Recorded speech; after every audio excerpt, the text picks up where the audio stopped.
Hi అండి, welcome to my channel Sita daily vlog. అందరు ఎలా ఉన్నారండి? బాగున్నారా? మీ అందరు బాగుండాలని మనస్ఫూర్తిగా కోరుకుంటున్నాను. కూరగాయలు తెచ్చానండి, అందుకనే ఫ్రిడ్జ్ ఏమో క్లీన్ చేస్తున్నా. మళ్ళీ కూరగాయలు అన్ని పెట్టాక చేయడానికి రాదు కదా, అందుకే అంతా క్లీన్ చేస్తున్నా అనమాట. బానే ఉంటుంది నా ఫ్రిడ్జ్, మరి అంత మురికాక ముందే క్లీన్ చేస్తానండి. అన్ని తీసేసా అనమాట. శుభ్రం చేసి పెట్టాను, అవన్నీ క్లీన్ చేస్తున్నా.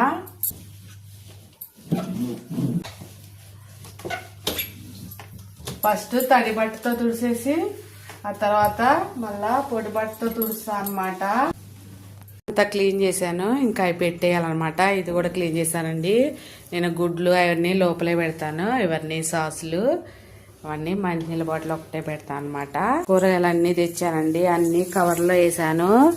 బెండకాయలు ఇంకా పండు మిరపకాయలు అన్ని మొత్తం తీసుకొచ్చాను. ఇప్పుడు ఇవన్నీ ఫ్రిడ్జ్ లో పెడదాం. తుడిసేసి లోపల పెట్టేస్తున్నా. నేను 15 రోజులకో ఒకసారి క్లీన్ చేస్తా అండి నా ఫ్రిడ్జ్, అందుకనే నీట్ గానే ఉంటది అనమాట.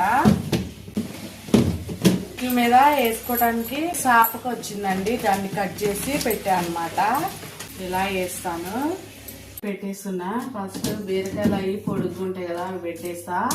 ఈ పిండి వచ్చేసి మొన్న పప్పును బియ్యం వేసి పట్టా కదా, మినపప్పు పురుగు వచ్చేస్తుందని దీన్ని డబ్బాలో వేసి అటుకులు ఇంకా పచ్చిశనగపప్పు, పల్లీలు ఫ్రిడ్జ్ లో పెట్టేసి, ఇది వచ్చేసి అల్లం వెల్లుల్లి పేస్ట్ అండి.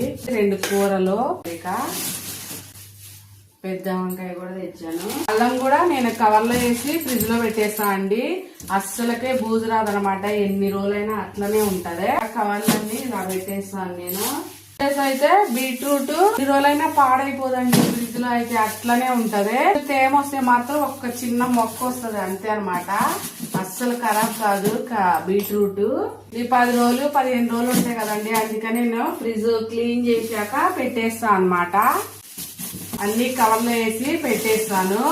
ఎక్కువ రోజులు ఉన్నాయి అయితే ఒక 4 రోజులు తీసేసి మళ్ళీ కవర్ చేంజ్ చేసుకుంటా అండి. నీళ్ళు వస్తాయి కదా కవర్ లోకి. ఈ బాక్స్ లోనేమో ఇలా కవర్లు వస్తాయి కదండి, రత్నం పెట్టినప్పుడు ఆ కవర్లు వేసి వేస్తా అనమాట. 3 కిలోలు వేస్తాను టమాటాలు. వేసాక మళ్ళీ దీని మీద ఒక కవర్ వేస్తా అనమాట. పక్క దానిలోనేమో మైదా పిండి కూడా ఫ్రిడ్జ్ లోనే పెడతా అండి. వచ్చేస్తుంది బయట ఉంటే మైదా పిండి. వచ్చేసి నువ్వులు, అలాగే ఈ సగ్గు బియ్యం, ఇవి కూడా పెట్టేస్తాను. పెట్టేసి పైన పెట్టేస్తే ఏమైనా చెమ్మ ఉంటే ఈ కవర్ పీల్చేస్తుంది అంతే. ఇంకా అయిపోయిందండి నా ఫ్రిడ్జ్ క్లీనింగ్. ఇవాళకి నా వీడియో ఇంతేనండి. నా వీడియో నచ్చితే ప్లీజ్ ఒక లైక్ చేయండి, అలాగే నా ఛానల్ ని సబ్స్క్రైబ్ చేసుకోండి. ఉంటా ఫ్రెండ్స్, ఒకసారి నా ఫ్రిడ్జ్ అంతా చూసేయండి.